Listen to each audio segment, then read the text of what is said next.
and the flowers and the trees. So if you want berries, I'm sorry, you've got to have a pair of male and female hollies in order for them to pollinate. And what happens? They get pregnant and they have berries. They gotta doing their thing. Any parents that have children in the car. But again, you think about your garden, that like a tomato, it has the same pollination, the male and female parts in their flowers. And that, again, we talk about this all the time, right, Julio? Intelligent design. Yeah, it is. It is. I mean, it kind of goes all the way through. Reproduce. But then again, the chicken or the egg. Anyway, well, that's another show. Yeah. But where some plants are self-pollinating, where they have both male and female flowers on the same plant, like tomatoes and other things, hollies need a male variety to pollinate the females. And no, if you're ever wondering, and I know we're past the election, but men cannot have babies, okay? Yeah. That right. Male hollies cannot get berries. But male hollies don't have, like many men, don't have much in moral department. So they'll pollinate a bunch of female hollies in order for them to get the berries. But then again, you need to know what type of holly you have. And what I find is interesting is some of the names when you go and say, for instance, you have winterberry holly. Winterberry holly is a deciduous holly, beautiful red berries. You always see it in pictures where it has a cardinal on it in the snow. Always. But they need to have a male pollinator. And they have, like Jim Dandy. Jim Dandy is the pollinator for female winterberry hollies. We'll be talking about names later on. Well, we will, but it just is. It's the way it works. But one male holly can pollinate 5 to 10 female holly plants. So you don't need to have 1-to-1. So they're not monogamous. Right. It's going to be an interesting show.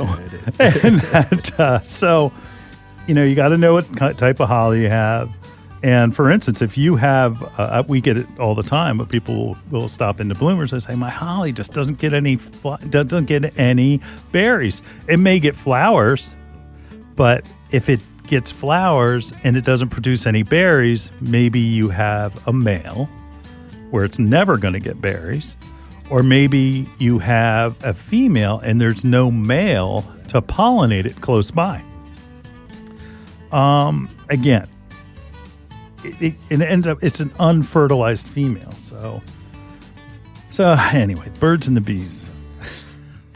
If I only thought of this when I was talking to my children about this stuff. Anyway, that they would have no idea what I was talking about then. No, they didn't. They did the first time. There are several reasons. Again, it's if you have hollies that are not producing. Okay, one of the cool things is that there's just not enough bees coming to your holly that are, and that's where we go to the birds and the bees. Where the bees need to cross-pollinate, go from the male to the female, and that they will pollinate those berries. So that's why, I think in this spring, when we talk about, before we hit gardening season, we're going to talk about putting in a pollinator garden in your vegetable garden. Just a strip of plants that attract bees and things that will pollinate your fruit, because you'll get, just bear with me for a minute, you'll see the connection. The more pollination you get on your vegetable plants, the more your production will be. So right now, you may be counting on just bees showing up, and they do. But if you have pollinators who attract more bees, you'll have more success. Especially sometimes there's tomatoes where there's sprays that you put on tomatoes for blossom, for where the blossoms drop off and they don't get pollinated. So that's just something. But in any case,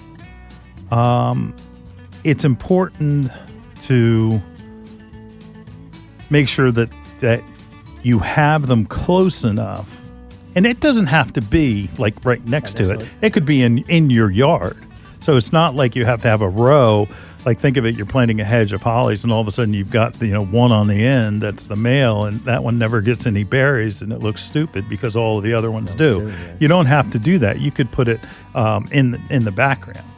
That it could be on the side of the house or it could be in a different spot. They're going to look exactly the same except they're not going to have any berries on it. There is something too. If reduced activity by pollinators, because we're in when nurserymen talk about having a cold stretch or it's rainy weather all the time, when the hollies are in full bloom, it reduces the amount of pollinators that come out to basically fertilize the plants. And it takes about 3 to 5 years for a female holly to be at a mature size to where it will get berries. Now, I love some of the stuff that, let's see, Centerton Nursery does it, Monrovia does it, and that in the blue hollies that are some are smaller, where they'll put 2 cuttings in the pot. And you'll see it, sometimes they'll call it a kid series, where it'll be a male and a female cutting in the same pot. So when you buy that plant, it already has a pollinator with it. As it grows, it may look almost blotchy because it'll be, half male, half female, and only the female part has berries, but you're guaranteed a good production of berries. So go out. Garden centers right now are pretty much, they're starting to reduce their prices on nursery stock. They want to get the inventory out of there, and that it's a great time to go out and shop your local garden center. It's a good time. It's been warm, huh? Yep, it is a great time. Yeah, it is a great time. All right, anything to add, Julio? Yeah, interesting, isn't it? That these 2 opposing.